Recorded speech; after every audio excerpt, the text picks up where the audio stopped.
Какъв е бизнеса? Не е толкова интересно какъв е, а за кого е всъщност. Кари като лекар и аз като някой, който винаги е тренирал и сме били клиенти, решим да направим място за обикновения човек, който никога не е влизал в зала, притеснява се, не иска да го гледат, не знае какво да облича, откъде да започне, защото по големите зали знаят как е с батките, с мацките, с клинчетата. Един човек, особено на възраст, въобще не се чувства добре там и създадахме именно такова място във Варна, където го направим по абсолютно свои правила.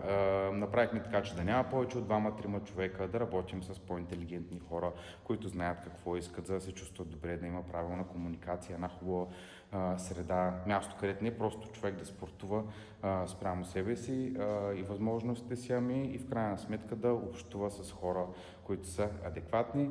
В началото, нали, това цялото нещо не беше бизнес, просто защото ние си бяхме работниците в него.